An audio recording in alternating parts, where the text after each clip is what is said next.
کیا مجھے لازمی اپنی پچھلی فرض نمازیں ادا کرنی ہوں گی؟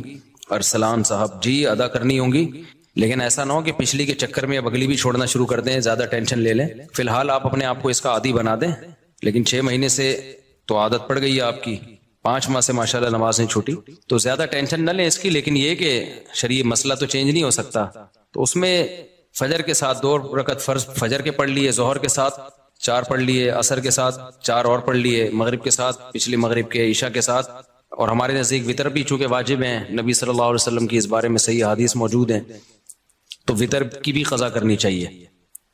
تو ایک دن میں کم سے کم 1 دن کی نمازیں پڑھ لیں آپ، تو اللہ نے چاہا تو انشاءاللہ یہ پوری ہو جائیں گی۔ مفتی صاحب کراچی کا اجتماع 25 جنوری کو ہے اور یہ بات پکی ہے، جمعرات مدنی مسجد میں بھی اعلان ہو چکا ہے، آپ اجتماع میں ضرور آئیں انشاءاللہ، صلو علی الحبیب۔ میرے بھائی چپل مدرسے میں 3 مہینے، کیا لکھا ہے یار، جیل مدرسہ میں، یہ کدھر ہے جیل مدرسہ؟ جیل مدرسہ میں 3 مہینے جیل کو چپل لکھا ہوا ہے، مہینے رہ کر آیا، آپ سے دعا کی درخواست ہے، دل سے دعا ہے جی۔ موجودہ حالات میں پتہ نہیں کس چیز کی دعا منگوا رہے ہیں، مجھے سمجھ میں نہیں آ رہا، بہرحال جو بھی ہے، موجودہ حالات میں اگر کوئی شخص حقوق اللہ اور حقوق العباد پورا کرتا ہو مگر اشاعت دین اور بقائے دین کی کسی بھی صورت کا حصہ نہیں بنتا تو کیا وہ گناہگار ہوگا؟ جی گناہگار ہوگا، کیونکہ نہی عن المنکر فرض ہے، تو ہر شخص پر اپنی استطاعت کے بقدر نہی عن المنکر فرض ہے۔ مفتی صاحب پیسے اکٹھے کرنے کی کوئی ترتیب بتائیں، میں کافی سالوں سے کوشش کر رہا ہوں مگر پیسہ نہیں آ رہا، مالدار نہیں ہو رہا۔ آپ پہلے سیونگ کرتے ہیں، 1 سال کا مال بیک اپ کرنا کیسا ہے؟ پیسہ کمانے کے طریقے ان لوگوں سے پوچھو جو پیسہ کما رہے ہیں، سمجھتے ہو؟ ہم تو نہیں کما رہے، سیدھی سی بات ہے، جو تھوڑا بہت تجربوں کے بعد ایک، یعنی کمانے کا مطلب کوشش نہیں کر رہے کمانے کی، ہمیں تو بغیر کوشش کے ہی مل رہا ہے، کیونکہ اب تجربے پہلے میں کر چکا ہوں، انویسٹمنٹ کے ڈبو چکا ہوں، پھر مجھے تعلقات کی بیس پہ ایسے ایماندار تاجر مل گئے کہ ان کے ساتھ جب انویسٹمنٹ کیا تو وہ ایمانداری کی بیس پہ انہوں نے مجھے نفع دینا شروع کیا۔ تو یہ ہر ایک کو یہ فیسلٹی ملتی نہیں ہے، سمجھتے ہو کہ نہیں سمجھتے؟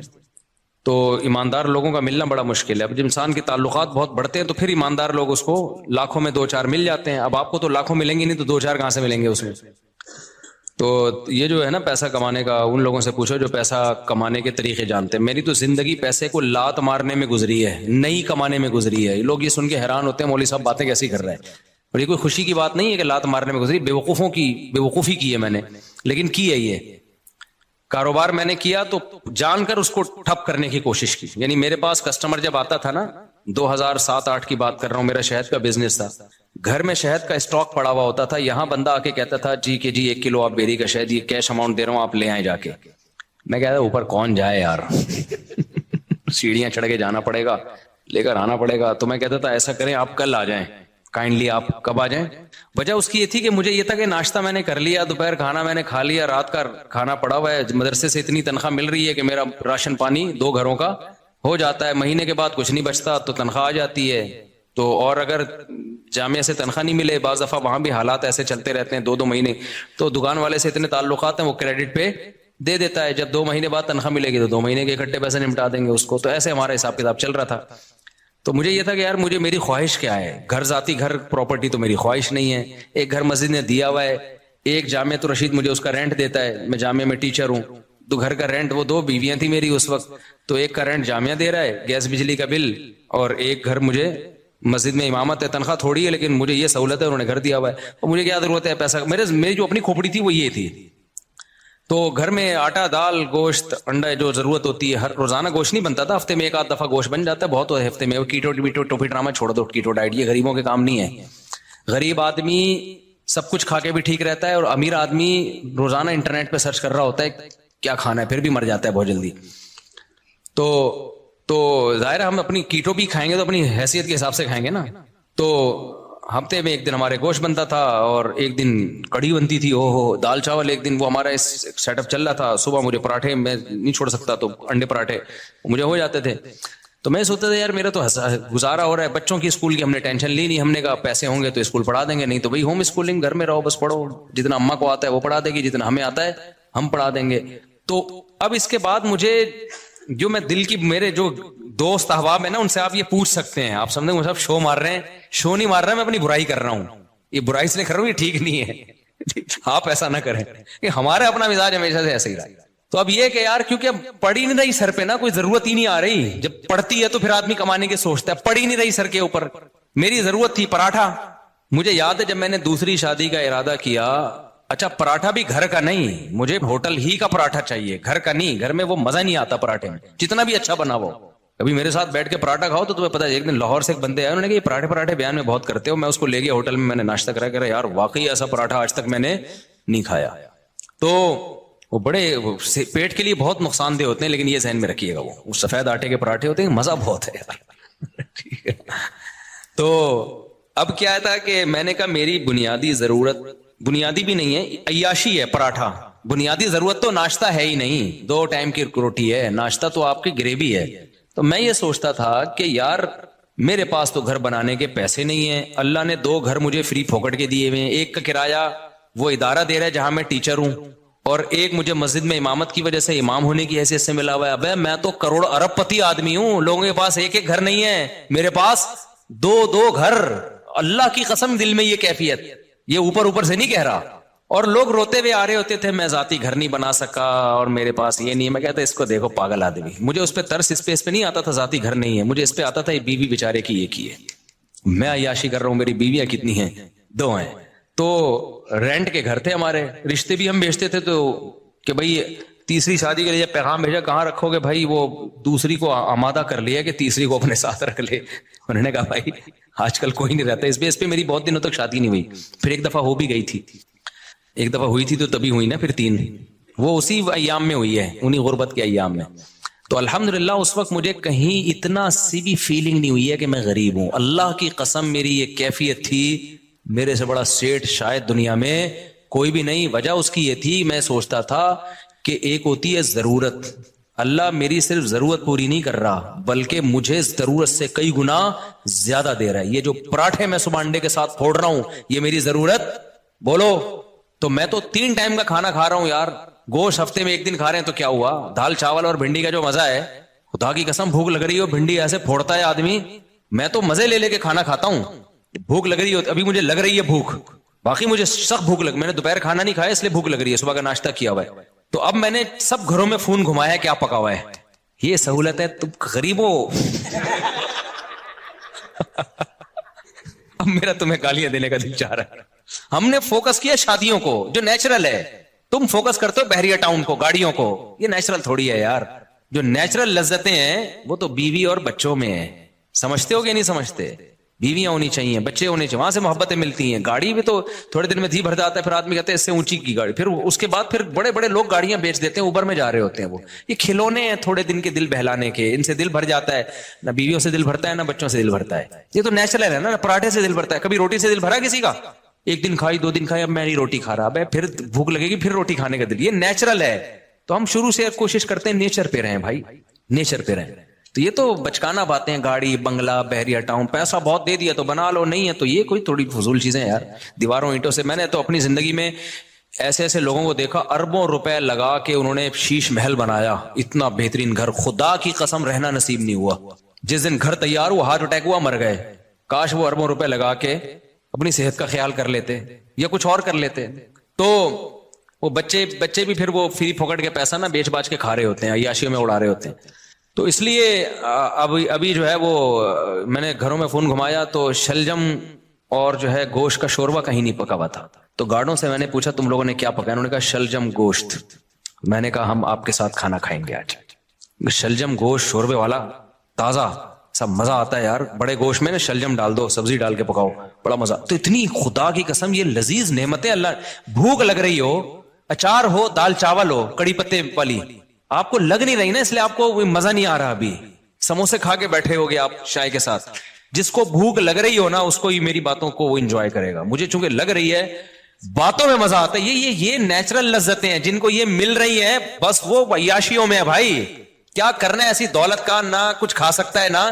اکثر مالدار ہم نے دیکھے ہیں, ایک آدھ بچہ ان کا, وہی بچہ خراب نکلا, وہی ٹینشن دے رہا ہے, زندگی عذاب بن گئی ان کی. شروع میں پیسے سے برگر اتنے کھا لیے کہ اب کچھ کھانے کے قابل نہیں بچے, اتنا وزن بڑھ گیا ان کا, کھا ہی نہیں سکتے. پراٹھے کا نام سن کے بے ہوش ہو جاتے ہیں وہ. تو سب سے بڑی نعمت صحت ہے, بیوی بچے ہیں, اور سر چھپانے کے لیے جگہ مل جائے, بے شک وہ کرائے ہی کی کیوں نہ ہو. تو میں کہتا یار لوگوں کے پاس ایک جگہ, میرے پاس کتنی ہے, حالانکہ میرا ان میں سے ایک بھی نہیں. مسجد والے جب امامت سے نکالے تو گھر بھی گیا, کیا خیال ہے؟ تو اور ایک کا کرایہ جامع رشید دے رہا تھا, وہ بھی کرایہ دے رہا تھا, تو انہوں نے کہا لے لو, اور وہ بھی ایک مخصوص کرایہ تھا. تو مجھے لگا کہ یار میرے لیے اتنا بہت ہے, 2 کمروں کا گھر لیا ہوا تھا میں نے. ایک دفعہ ایک صاحب آئے ہمارے گھر, دیکھے 2 کمروں کا گھر ہے, انہوں نے کہا یار مفتی صاحب ممبر پہ باتیں اتنی بڑی بڑی, یہ گھر ہے ٹوٹل؟ میں نے کہا جتنی بڑی باتیں اس سے بڑا اللہ نے گھر دیا ہے ہمیں الحمدللہ. 2 کمرے, میری ضرورت اس سے پوری ہو رہی ہے. اس وقت میرے 16 بچے تھوڑی تھے, 2 بچے تھے, تو 2 کمرے بہت ہیں, بہت ہے 2 کمرے, رہ لیتے ہیں. ایک واش روم ہے, کچن ہے, تھوڑے بہت. بس ایک چیز کی مجھے ٹینشن تھی, دھوپ نہیں ہے اس میں, ہوا بھی تھی, دھوپ نہیں ہے, تو وہ ایک ٹینشن تھی. تو میں کہتا تھا یار اللہ نے ساری عیاشیاں دی ہوئی ہیں, تو ایک تھوڑی سی اگر ٹینشن دے دی تو کیا ہے, دھوپ کا انتظام نہیں ہے, کیونکہ سن لائٹ میرے لیے, میں نہیں بغیر دھوپ کے بغیر گزارا ہوتا. تو پھر وہ یہ بڑی ایک ٹینشن ہوتی ہے انسان کو. خیر, تو میں جب دوسری کی سوچ رہا تھا نا, تو میں ناشتے نہیں مجھ سے چھوٹ رہے تھے ہوٹل کے جو خاص قسم کا پراٹھا. تو مجھے یاد ہے میں نے اپنے دوست کے ساتھ پلاننگ کی, یار میں اب دوسری شادی کر رہا ہوں, میرا خرچہ بڑھے گا, مجھے یہ ہوٹل کا پراٹھا چھوڑنا پڑے گا. آپ اندازہ لگا رہے ہو غربت کا. لیکن میں غریب نہ اس وقت سمجھتا تھا نہ اب, اور حقیقت ہے ہم کہاں سے غریب ہیں بھائی. میں نے کہا یار یہ مجھے قربانی دینی پڑے گی, کیونکہ اب میرے خرچے ڈبل ہو جائیں گے. تو مجھے اب یہاں سے کیا کرنا ہے, یہ عیاشی جو ہے نا, عیاشی پٹھان ہوٹل کے جا کے پراٹھے پھوڑ رہے, یہ عیاشی مجھے چھوڑنی پڑے گی. لیکن اللہ کی قدرت ایسی ہوئی کہ وہ بھی نہیں چھوڑنی پڑی. آپ جیسے جیسے شادی کرتے ہیں, بچے ہوتے ہیں, آپ کی سورس آف انکم بڑھتی چلی جاتی ہے, کم نہیں ہوتی ہے, تو کم ہوتی نہیں ہے کسی قیمت. اب میری سورس آف انکم پھر کہاں سے, آسمان سے پیسے برسنا شروع ہوئے. میرے ساتھ ایسے ایسے معاملات ہوئے ہیں کہ میں تو بتا رہا ہوں نا, کاروبار شروع کیا تو یہ بزنس ہو رہا تھا میرا, میں بیٹھا ہوا ہوں, جی شہد چاہیے, ابے اوپر کون جائے گا شہد لینے, کیوں میری ضرورتیں پوری ہو رہی ہیں, مجھے لگ رہا ہے یہ بزنس کیا ہے, غریبی ہے. اگلے دن آ رہے ہیں انکل بھائی اب تو لے آؤ, پھر اگلے دن گیا میں شہد لایا, چلو یار لے لو بھائی. اس طرح سے ہمارا شہد بک رہا ہے, اس سے جو پروفٹ ہو رہا ہے وہ بھی اتنا ہونا شروع ہو گیا. لیکن اتنا نہیں ہوا کہ کسی کے بزنس میں جو باقاعدہ. تو مجھے پھر اب تو چونکہ میرے مالی حالات اور اچھے ہو گئے الحمدللہ, تو پھر مجھے لگا کہ یار اچھا, پھر میں نے نکاح جب رجسٹریشن, میں نکاح فری میں پڑھاتا تھا, پیسے نہیں لیتا تھا, مجھے عجیب سا لگتا تھا نکاح پڑھا رہے آدمی پیسے لے رہا ہے اس کے. لیکن کیا ہوا, 4-6 دفعہ مجھے اندازہ ہوا کہ بھائی یہ نکاح نامہ بیٹھ کے فل کرتے رہو, نادرا سے وہ لوگ بھی پیسے مانگتے ہیں, نادرا سے رجسٹریشن کرواؤ اس کی, اچھا خاصا ٹینشن والا کام ہے. یا تو میں پابندی لگا دوں, میں کسی کا نکاح نہیں پڑھاؤں گا, یا مجھے کوئی بندہ رکھنا پڑے گا. پھر میں نے بندہ رکھا, کیونکہ میرے پاس بہت زیادہ لوگ آ رہے تھے نکاح پڑھوانے کے لیے. اچھا, اس کام کے لیے مجھے نکاح رجسٹرار بننا تھا. لوگوں نے کہا مفتی صاحب آپ نکاح رجسٹرار بن جاؤ, اس میں بڑے پیسے آئیں گے. میں نے کہا 1 سال تک مجھے یہ توفیق ہی نہیں مل رہی کہ میں جاؤں آفس کہ مجھے سرٹیفکیٹ دے دو قاضی کی نکاح رجسٹرار کا. ہلا ہی نہیں جا رہا, کیونکہ ضرورت نہیں ہے نا, پراٹھے چل رہے تھے اسی حساب سے, تو میں کیوں جاؤں. پھر میں نے کیا کیا, ایک قاضی نے مجھے, ایک نکاح رجسٹرار نے کہا یار آپ میرا فارم لے کے پڑھا آپ دیا کرو, فیس لے کے مجھے دے دیا کرو آپ میں رجسٹر کر. تو میں نے ایسا کرنا شروع کیا, 6 مہینے میں نے ایسے کیا. ایک نکاح رجسٹرار آئے, انہوں نے کہا میرے پاس پورا سیٹ اپ ہے, پڑھا آپ دیا کرو, ڈاکومنٹیشن میں کر دوں گا, پیسے کس کو دے دیا کرو. تو میں نے پیسے لینا شروع کر دیا, ان کو دینا شروع کی. تو محنت ہو رہی تھی نا بیچارے کی, نکاح بھرنا بھی ہے اس نے. ایک دن کیا ہوا, جو یونین کونسل میں ہوتے ہیں نا, جو نکاح رجسٹریشن کا سرٹیفکیٹ دیتے ہیں, وہ خود میرے پاس چل کے آ گیا. اس نے کہا مفتی صاحب آپ کے نام سے, آپ کے سائن سے اتنے نکاح ہو رہے ہیں, تو آپ خود نکاح رجسٹرار کیوں نہیں بن جاتے. میں نے کہا یار مجھے یہ وہاں چل کے جاتے ہوئے بہت ٹینشن ہو رہی ہے, کہ کیونکہ مجھے جس چیز کی ضرورت نہ ہو نا, مجھ سے وہ کام ہوتا نہیں ہے. تو اب میری ضرورتیں پوری ہو رہی ہیں. انہوں نے کہا آپ ادھر ان کو اتنے پیسے دے رہے ہو, خود رکھ لو, وہ کچھ اپنا رکھ لو, کچھ اپنے اسسٹنٹ کو دے دو کچھ. تو میں نے پھر یہ کیا کہ میں نے کہا بھائی میرے پاس ٹائم نہیں ہے. وہ خود گھر پہ آ کے سارا کام کیا, سرٹیفکیٹ پکڑا کے چلا گیا نکاح رجسٹرار کا. میں نے کہا اسٹیمپ تیرا باپ لگائے گا اس پہ, میرے پاس تو ٹائم نہیں ہے. اس نے ٹھپے لگے ہوئے نا پہلے سے, آپ پر اعتماد ہے, آپ مس یوز نہیں کرو گے. پھر میں نے ایک اسسٹنٹ رکھا, میں نے کہا نکاح کہ ساری ڈاکومنٹیشن تیرے ذمہ ہے, تو میں فیس لے رہا ہوں ان کو دینے کے لیے, پھر ظاہر ہے مجھے بھی بچتی ہے. تم اب اتنا بھی استغنا ٹھیک نہیں ہے نا, اتنا بھی شو مارنا ٹھیک نہیں ہے کہ جب کچھ ہو ہی نہیں رہا تو پھر جو رزق آ رہا ہے تو آنے دو. پھر ہم نے اس کی فیس رکھ دی, ہم نے کہا ٹھیک ہے بھائی اتنا تیرا, اتنا ٹائم تو لگ رہا ہے نا. تو یہاں جا کے پھر یہ وہ اتنے نکاح آنے شروع ہو گئے کہ انڈے پراٹھوں سے ہم تھوڑا آگے, ہم نے کہا فری پھوکڑ کا آ رہا ہے بھائی. اچھا خیر, پھر بھی اتنی فیس نہیں ہے جتنی لوگ لے رہے ہیں. میں اپنے نام کی فیس لینا چاہوں نا, جو اللہ نے ٹوٹی پھوٹی ہم جیسے نالائقوں کو شہرت دے دی, تو اس اسٹیج پہ پہنچنے کے بعد قاضی کی فیس 1.5 لاکھ 2 لاکھ ہوتی ہے. ہماری فیس اس سال 10,000 ہوئی ہے. سمجھ رہے ہو؟ اور اس میں بھی لوگوں کو کہا ہوا ہے کہ کوئی بھی ایک دفعہ کہہ دے کہ میرے پاس نہیں ہے تو دوبارہ اس سے پوچھنے کی ضرورت نہیں ہے. یہ نہیں اس کے کہ تو آئی فون لے کے کیسے گھوم رہا ہے جب تو کم بخت 10,000 نہیں دے سکتا, یہ تیرے پاس یہ موبائل کہاں سے, یہ نہیں. اس کو میں نے اسسٹنٹ کو بتایا جو ایک دفعہ کہہ دینا کہ نہیں دے سکتا دوبارہ پوچھنے کی ضرورت بولو نہیں ہے, فری میں پڑھائیں گے. تو فری میں بہت سارے نکاح پڑھاتا ہوں اور تعلق والوں سے تو کوئی ایک روپیہ بھی نہیں ہوتا, بلکہ اسسٹنٹ کو اپنی جیب سے دے رہا ہوتا ہوں کہ یار تیری محنت تو لگ رہی, نادرا میں تو خرچہ ہو رہا ہے نا, مجھ سے لے لینا پیسے. وہ سمجھ میں نہیں آ رہی میرا خیال ہے بات. تو ہم نے تو پوری زندگی کوشش کی ہے نالائقی میں پیسے کو لات مارنے کی. یہ شادیاں بچوں ہی کی برکت ہے جو اللہ کھلائے. اللہ نے مجھے زندہ رکھا ہوا اب تک اس لیے تاکہ 15 سال پہلے جو میرے ساتھ دوست تھے نا جو کہتے تھے تم شادیاں کر رہے ہو پیسہ ہے نہیں تمہارے پاس, بھوک سے مرو گے, تو اللہ نے مجھے اب تک زندہ اس لیے رکھا ہوا ہے یہ بتانے کے لیے کہ ان کو بتا دینا کہ اس بچوں کی سپیڈ بھی کم نہیں ہوئی ہے, شادیوں کی سپیڈ میں بھی کوئی کمی نہیں آئی ہے, اور اللہ کیسے کھلا رہا ہے کیسے پلا رہا ہے. ایک اہل حدیث دوست نے میرے 2010 یا 11 میں مجھ سے ملنے کے لیے آئے تھے, اتنی بڑی داڑھی ان کی, لال نا کلر, وہ مہندی لگائی ہوئی انہوں نے, میری 4 شادیوں والی کتاب پڑھی انہوں نے. ابھی میرا کل ان سے فون پہ پرسوں ان سے فون پہ بات ہوئی ہے اس لیے میں یہ واقعہ سنا رہا ہوں. وہ آئے کہتے ہیں آپ نے کیا کتاب لکھی ہے مفتی صاحب. اچھا انہوں نے میرے حالات دیکھے, میری پٹ پٹی, انہوں نے مجھے اپنے گھر میں دعوت کی. انہوں نے کہا یار میں نے ایسی کتاب آج تک نہیں پڑھی. بڑے متاثر تھے. یہ وہی ہے جن کو تبلیغ میں نہیں میں نے بتایا تھا کہ وہ سارے فرقوں میں دھکے کھا کے آخر میں گئے تبلیغ میں, وہ یہ وہی ہیں, بروہی ہیں بروہی. تو بلوچستان سے ان کا تعلق ہے. انہوں نے میری گھر میں دعوت کی, میں اپنی پٹ پٹی پہ گیا. اچھا اس وقت بھی ہمارا ہم پٹ پٹی کو سمجھ رہے تھے لینڈ کروزر ہے ہماری, غربت کا تو اس وقت بھی احساس نہیں تھا کیونکہ بھائی لوگوں کے پاس یہ بھی نہیں ہوتی یار. تو ہم تو پٹ پٹی بھی جا رہے ہیں, ٹرن کر کے پہنچ گیا. مجھے یہ خوشی ہوتی تھی کہ اس کے پیسے میرے پاس ہیں الحمدللہ, میں پیٹرول ڈال سکتا ہوں اپنے خرچے پہ. تو ان کا پرسوں فون آیا, انہوں نے کہا مفتی صاحب مجھے آپ کا وہ زمانہ یاد ہے, اور کہتے ہیں میں آپ کا ہر جگہ دفاع کرتا ہوں, ہر جگہ دفاع کرتا ہوں کہ اس آدمی نے اس وقت یہ بات کہی تھی کہ پیسہ مت دیکھو شادیاں کرو نسل مت روکو. کہہ رہے اب لوگ نا آپ کی ریووں پہ اعتراض کرتے ہیں, یہ مفتی ریووں میں گھوم رہا ہے, یہ مفتی امریکہ جا رہا ہے, یہ مفتی جاپان جا رہا ہے, یہ مفتی سوئٹزرلینڈ جا رہا ہے, یہ مفتی یہ وہ بھائی جب ظاہر ہے نوٹ آئیں گے تو شادیاں تو ہوں گی. کہہ رہا ہے میں ہر ایک کے ساتھ سامنے دفاع کرتا ہوں کہ میں اس مفتی کو جتنا جانتا ہوں آپ لوگ نہیں جانتے. اس مفتی کے پاس بچے پہلے آئے ہیں, بیویاں پہلے آئی ہیں, ریوو, اور ابھی تک یہ ریوو میری نہیں ہے کرائے پہ ہے. اچھا یہ میں ویسے ہی راز کی بات بتا دوں, لیکن ہم اس کو کیا سمجھتے ہیں, یہ بینک سے لیوے تو رینٹ ہوتے دینا پڑتا ہے تو لیکن بھائی ہمیں اس سے کیا میری ہے یا رینٹ کیا ہے, تو اسٹیئرنگ کس کے کنٹرول میں ہے, میرے کنٹرول, میری ہے بس. کرائے کا گھر ہے, اگر چابی اس کی میرے پاس ہے تو کس کا گھر ہے, وہ مالک مکان میری پرمیشن کے بغیر نہیں گھس سکتا گھر میں. آئے نا اگر بولو گے تو کیوں آ رہا ہے بھائی, تو میرا گھر ہے. تو اتنا کافی ہے میرا ہونے کے لیے, اس سے زیادہ کی ہوس مت کرو. پھر بہت پیسہ اللہ نے دے دیا تو ٹھیک ہے. اب مجھے گارڈننگ کا بہت شوق تھا, میرے پاس تو زمین ہی نہیں تھی سبزیاں اگانے کے لیے.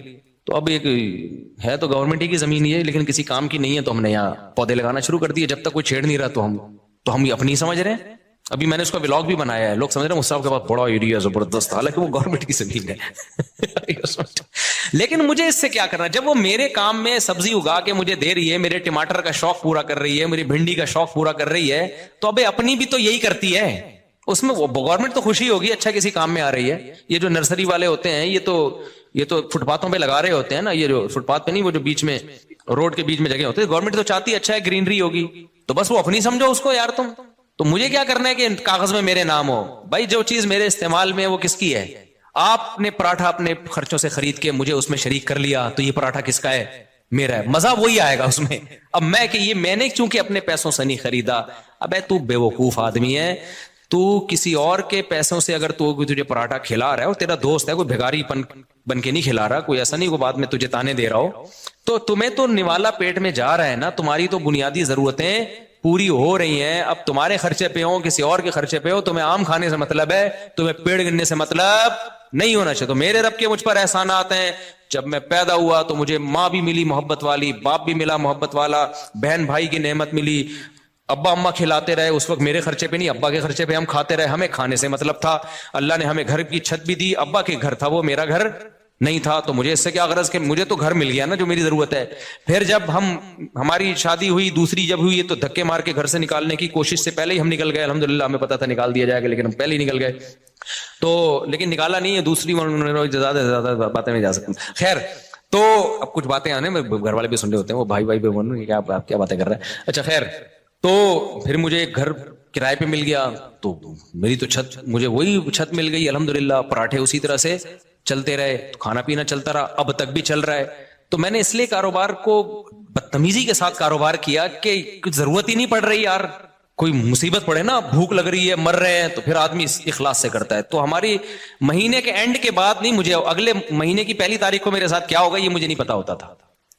تو اب ایسے آدمی کے پاس اگر پیسہ آئے تو اس کا تو دماغ خراب ہو جائے گا کہ نہیں ہو جائے گا, جو اس زمانے کو بادشاہت والا زمانہ سمجھ رہا ہو.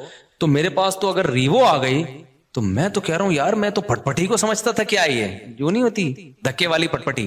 پھر ہمارے پاس جب پیسہ آیا تو ہم نے پھر وہ GTO 110 بھی خریدی, ایسا نہیں ہے کہ وہ پٹپٹ بھی گھومتے رہے. تو جب یہ تو پھر تو اس لیے ہم لوگوں کے مسائل غربت نہیں ہے, ناشکری ہے. آپ نے ایک فرض کیا ہوا ہے کہ میں نے اس لیول تک جانا ہے, میں نے, ابے کیوں فرض کر کے بیٹھا ہوا ہے, تو محنت ضرور کر, اللہ دے دے ٹھیک ہے, نہیں دے تو جو ہے اس پہ سمجھو کہ بہت دیا اللہ نے ہمیں, اور اس سے انسان کی صحت اچھی ہوتی ہے, خوش رہتا ہے تو اور اچھی ہو جاتی ہے صحت, ہر چیز کو انجوائے کرتا ہے. اور جو آدمی بیچارہ دولت کی ٹینشن لے کے بیٹھا, وہ کمبخت دولت بھی اس کے کام کی نہیں ہوتی, اس کو ہر وقت ٹینشنیں کھائی جا رہی ہوتی. تو خوش رہنا سیکھو بھائی, خوش وہی رہے گا جو کہے گا میرے پاس میری حیثیت سے زیادہ اللہ نے مجھے دیا ہے. جو یہ جس کے دماغ میں کانسیپٹ آ گیا نا, تو وہ خوش رہے گا.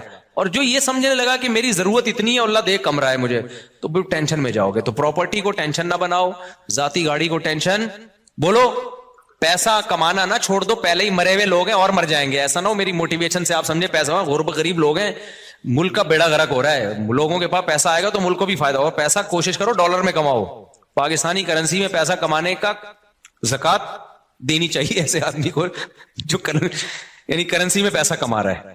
تو پیسہ کماؤ ڈالر میں. ہم تو لوگوں کو ترغیب دیتے ہیں باہر سے پیسہ لے کر آؤ, تبھی میں لوگوں کو کہتا ہوں یوٹیوب چینل بناؤ, ولاگنگ کرو, کچھ بھی کرو. ابھی تو میرا ایونٹ تو اسلام آباد میں یہی تو ترغیب دینے کے لیے تھا کہ یہ جو یوٹیوب ہے نا, بہترین, جو یوٹیوب کی ارننگ کے جو حرام ہونے کے لوگ کہتے ہیں نا حرام ہے, اس کو تو میں کئی دفعہ دلائل دے چکا ہوں. لوگ کہتے ہیں احتیاط والے پہلو پر عمل کریں, اگر حلال حرام میں بہتر. بھائی احتیاط والے پہلو پر اگر آپ عمل کر رہے ہو تو دوسری احتیاط چھوٹ رہی ہے. اب یہ جو یوٹیوب ہے, سوشل میڈیا ہے, یہ ریمیڈنس لانے کا ایک بہت بڑا ذریعہ ہے. اگر آپ اسی کو حرام قرار دے دیا, ایک تو خالص حرام ہے, وہ تو کبھی بھی حلال نہیں ہو سکتا, لیکن اگر گنجائش کا پہلو نکل رہا ہے تو لوگوں کو دینا چاہیے. اس لیے کہ ریمیڈنس جتنا زیادہ ملک میں ابھی آئے گا وہ یوٹیوب فیس بک کے ذریعے آئے گا, جتنا اس کے ذریعے آ رہا ہے کسی اور ذریعے سے نہیں آ رہا. اس سے آپ کا ملک تھوڑا سا تو اسٹیبل ہوگا نا, آپ کا کنٹری. اس پہ لوگ ہمیں کہتے ہیں اصل میں اپنے چینل ہے نا اس لیے یوٹیوب کی ارننگ حلال ہے. جب ہمارا چینل نہیں تھا تب ہم نے یوٹیوب کی ارننگ کو حلال ہونے کا فتویٰ دیا تھا 2014 میں. اس وقت تو ہمیں پتہ ہی نہیں تھا یوٹیوب چینل ہوتا کیا ہے, پتہ تو اب بھی نہیں ہے کیونکہ ابھی بھی ہمارا چینل کسی اور نے بنایا ہے, لیکن اس وقت تو پتہ ہی نہیں تھا کہ اس میں کوئی سورس آف انکم بھی ہے, کچھ بھی نہیں پتا تھا اس بارے میں. تو اس وقت ہم نے جائز ہونے کا فتویٰ اسی وجہ سے دیا تھا کہ بھائی اس میں دونوں پہلو نکل رہے ہیں, لیکن جائز ہونے والے پہلو کو ترجیح دی جائے گی, کیونکہ اصل جو یوٹیوب سے آپ کو ارننگ ملتی ہے وہ پروڈکٹ کو پروموٹ کرنے کی ملتی ہے. اس میں جو لڑکیاں آ رہی ہیں وہ ایک اضافی چیز ہے, پیسے اس کے نہیں مل رہے. جیسے موبائل کی دکان پہ آپ لڑکی کو بٹھا دو تو بٹھانا غلط کام ہے, آپ نے اگر خود بٹھایا ہو, کسی اور نے بٹھایا تو وہ آپ کو گنا بھی نہیں ملے گا اس کا. تو یوٹیوب ہمارے مشورے سے تھوڑی لا رہا ہوتا ہے وہ اشتہار میں لڑکیوں کو. تو آپ نے اگر موبائل کی دکان پہ لڑکی بٹھا دی ہے تو لڑکی بٹھانا غلط عمل ہے, لیکن اس سے آپ کی ارننگ تھوڑی حرام ہو جائے گی, کیونکہ لڑکی دیکھنے کے پیسے تھوڑی لوگ دے رہے ہیں نا. آپ کو نہیں آ رہی سمجھ میں رکھا ہے. اب دیکھو آج کل لوگ کیا بڑی غیر اخلاقی حرکت کر رہے ہیں کہ ان کی دکان چل نہیں رہی ہوتی تو کسی حسینہ کو لا کے بٹھا دیتے ہیں موبائل شاپ پہ. آپ کو پتا ہے قوم ٹھرکی ہے, شادیاں وادیاں تو کرتی نہیں ہے, تو کہیں سے بھی ان کو اسمیل آ جائے نا کسی لڑکی کی تو وہاں پہنچ جاتے ہیں. وہاں بیٹھو داڑھی مونچھوں والا عجیب سا بغلیں بال بڑے ہوئے اس کے وہ بیٹھا ہوا ہے وہاں پہ, اور ایک میں کوئی حسینہ بیٹھی ہوئی ہے موبائل بیچ رہی ہے. تو کراؤڈ کدھر, ٹھرکیوں کا کراؤڈ کدھر جاتا ہے, کہتے ہیں چلو موبائل ملا نہ ملا اس بہانے کسی انٹی سے بات کا موقع مل جائے گا, تو وہاں چلے جاتے ہیں, موبائل بھی اس بہانے بک جاتا ہے. تو یہ غیر اخلاقی حرکت ہے نا. لیکن کوئی مفتی یہ نہیں کہے گا کہ وہ جو موبائل فروخت ہوا ہے اس کی ارننگ حرام ہو گئی ہے, اس لیے کہ ارننگ اس لڑکی سے بات چیت یا بدنظری کی نہیں ہے. اس کو جو پیسے مل رہے ہیں وہ اس موبائل کے عوض میں پیسے مل رہے ہیں. تو یہ عمل غلط ہے کہ آپ لوگوں کو غلط طریقے سے کھینچ کے لا رہے ہو, لیکن اس سے ارننگ حرام نہیں ہوگی. اور یہ بھی عمل جب غلط ہے جب آپ نے کیا ہو. تو یوٹیوب پہ جو مونیٹائزیشن کے بعد آپ کو پیسے ملتے ہیں وہ کمپنیوں کی پروڈکٹ کو پروموٹ کرنے کے پیسے ملتے ہیں. وہ پروموٹ کرنے کے لیے لڑکیوں کو بھی بیچ میں گھسیڑ دیتے ہیں وہ. تو یہ غلط کر رہے ہیں, لیکن یہ آپ غلط نہیں کر رہے, یہ کون غلط کر رہا ہے, یہ گوگل غلط کر رہا ہے. تو گوگل ہمارے پاس ہوتا تو ہم نہیں کرنے دیتے اس کو. تو یہ آپ کے اختیار میں تھوڑی ہے. اس کی مثال ہے آپ نے کرائے پہ کسی کو دکان دے دی, موبائل بیچنے کے لیے آپ نے کہا بھائی مجھے اتنا رینٹ چاہیے, اس نے لڑکی لے جا کے بٹھا دی. لوگ کہیں گے آپ کی دکان میں لڑکیاں بیٹھی ہوئی, آپ کہیں گے بھائی یہ میرے اختیار میں نہیں ہے, یہ میں نے کسی کو رینٹ پہ دی ہوئی ہے, اور میں نے شراب کی دکان نہیں کھولی, اس پہ شراب بیچنے کی اجازت نہیں ہے. اب وہ بیٹھا ہے, یہ اس کو سمجھاؤ, تبلیغ میں سیر روزہ لگواؤ اس کا, تاکہ وہ یہ کام نہ کرے. تو یہاں بھی ایسا ہی ہو رہا ہے. اس لیے مفتی کا کام ہوتا ہے, جو مفتیان کرام ہوتے ہیں, ہر پہلو سے فتویٰ دو. ہمارے پاس 2013-14 میں یہ یوٹیوب کی مونیٹائزیشن کے سوالات آئے تھے, اس وقت علماء کا پینل بیٹھا تھا پورے ڈیٹیل کے. اس وقت ہمارا کوئی چینل نہیں تھا, نہ ہمارا ارادہ تھا, اور 2-3 سال کے بعد بھی لوگوں نے بتایا کہ چینل آپ مونیٹائز کر لیں. میں نے کہا چھوڑو یار, ہمیں کیا پیسہ کمانا ہے یوٹیوب, وہی ہمارے تو پراٹھے پورے ہو رہے ہیں. تو پھر بھی نہیں کیا ہم نے مونیٹائز. لوگ کما رہے تھے, ہم نے کمانے دیا ان کو. اس کے بعد پھر یہ جو ایڈمن ہے ہمارے یو ایس اے میں, احمد طالب, انہوں نے 18 میں چینل بنایا, انہوں نے خود یہ مونیٹائزیشن کی ہے. مجھے تو مونیٹائزیشن کا لفظ ہی کئی دنوں کے بعد جا کے یاد ہوا تھا کہ یہ کیا ہوتا ہے. پھر پیسہ بھی انہی کے پاس جاتا ہے. انہوں نے کہا ہم نے وہ لوگ رکھنے, امپلائیز رکھنے چینل کو گرو کرنے کے لیے. تو اگر پھر بھی میں نے بھی بنایا ہو تو اس میں یہ الزام کہ چونکہ اپنے چینل مونیٹائز ہوئے ہوئے, اس چکر میں انہوں نے مفتیوں نے حلال ہونے کا فتویٰ دیا, تو یہ بدگمانی ہے. یعنی مولویوں کو کسی حال میں جو, اگر ہم حرام ہونے کا فتویٰ دیتے ہیں نا, تو پتہ ہے لوگ کیا کہتے ہیں, اب یہ ان کو تو کیا, ان کے تو چارج, ان کے تو نکاح پڑھا کے پیسے آ رہے ہیں نا, ان کے تو ہدیے نذرانے مل رہے ہیں, قوم جائے بھاڑ میں, ان کو بس حلال حرام کی. تو وہ لوگ یہ باتیں کرتے. حلال ہونے کا فتویٰ دیا, اصل میں اپنے چینل کھل گئے ہیں نا ان لوگوں کے, اس لیے یہ کر رہے ہیں. تو وہی ہے ملامتی فرقہ ہے مولوی تو کسی حال میں. اور کچھ مولوی ایسے ہوتے بھی ہیں, 2 نمبر بھی ہوتے ہیں, لیکن ہمارے ہاں جو فتویٰ دیا گیا ہے وہ اس کسی لالچ کی بیس پہ نہیں دیا گیا. اور میں اور مزید آپ کو ایک احتیاط, ہم نے فتویٰ دیا اس کی مونیٹائزیشن کے جواز کا, لیکن جب ہمارے ایڈمن احمد بھائی نے میرے چینل کو مونیٹائز کیا ہے نا, تو میں نے کہا اس میں دوسرے علماء سے بھی فتویٰ لوں گا, اپنے بارے میں اور احتیاط کروں گا. ہم نے دوسروں کو تو جواز کا فتویٰ دیا ہے, لیکن اپنے بارے میں اپنی فتوے پر عمل کروں نہ. تو جو ایکسپرٹ مفتیان کرام ہیں, جو مجھ سے بھی زیادہ ایکسپرٹ ہیں, آدھا 1-1 گھنٹہ میں نے بیٹھ کے ان سے پھر اس پہ ڈسکشن کی ہے کہ بھئی اور بھی جتنے پہلوؤں کے لحاظ سے اس پہ غور کیا جا سکتا ہے. تو یہ بات کہاں سے چلی تھی, تو یہ مجھ سے پوچھ رہے ہیں کہ پیسہ کمانے کا طریقہ. تو میرے پاس تو ایک ہی طریقہ ہے, شادیاں کرو, بچے اسپیڈ سے پیدا کرو, جب ضرورت بڑھے گی تو رزق کے دروازے بھی بڑھ جائیں گے. لیکن ایسا ہے نہیں, بچے بھی اسپیڈ سے پیدا کرو, رزق کمانے کی کوشش بھی کرو. آپشنل ہمارے ساتھ ایسا ہو گیا کہ ہم نے رزق کو لات ماری, پھر بھی رزق آ گیا. لیکن اللہ کا قانون یہ نہیں ہے. قانون اللہ کا یہ ہے کہ آپ کو شادی بھی کرنی ہے اور کمانے کی فکر بھی. میرے ساتھ شاید اس لیے بھی ہو گیا ہو کہ ہم تو دین کی خدمت کے لیے, میں نے وقف کیا اپنے آپ کو کہ یار ہم ساری زندگی دین کی خدمت کریں گے, تو شاید اللہ کی کوئی رحمت ہو گئی ہو کہ چلو یار ایک بندہ دین کی خدمت میں لگا ہوا ہے, اور عبرت کا نشان نہ بن جائے کہیں 4 شادیوں کے بعد سارا فلسفہ ہی دفن ہو جائے شاید. اور یہ بھی ڈھیل بھی ہو سکتی ہے اللہ کی طرف سے, استدراج بھی, کہ اللہ تعالیٰ میرے کسی عمل سے ناخوش ہوں, اللہ بچائے ایسی بات سے.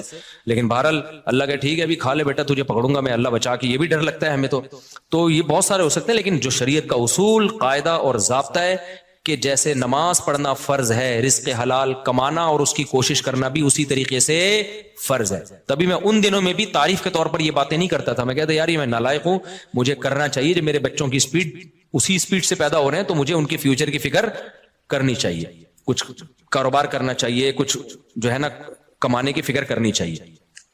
تو یہ فکر کرنا فرض ہے. ایسے توکل جائز نہیں ہے کہ ہاتھ پہ ہاتھ رکھ کے بیٹھے رہو کہ چونکہ پراٹھے کا خرچہ پورا ہو رہا ہے, تو کل جب غربت آئی نا تو پھر بہت بڑی مصیبت کھڑی ہو جاتی ہے.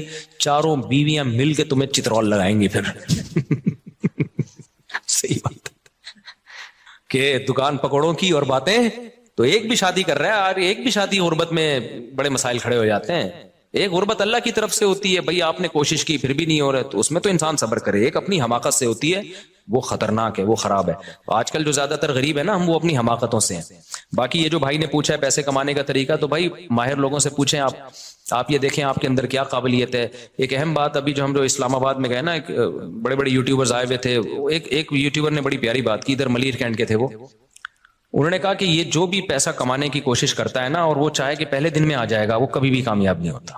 آپ تسلی کے ساتھ, محنت کے ساتھ, جو آپ کے اندر صلاحیت ہے وہ کرتے رہو. ہم میں سے ہر شخص 2 دن میں کروڑ پتی بننا چاہتا ہے, تو اس سے ڈپریشن کے علاوہ کچھ بھی حاصل نہیں ہوتا. جواری بن جاتے ہیں 2 دنوں میں کروڑ پتی, جوا کھیلنے والے, لیکن 2 دنوں میں پھر وہ بھکاری بھی بن جاتے ہیں. تو وہ جوئے والا طریقہ ہے. حلال طریقے سے ایسا بہت ہی کم ہوتا ہے.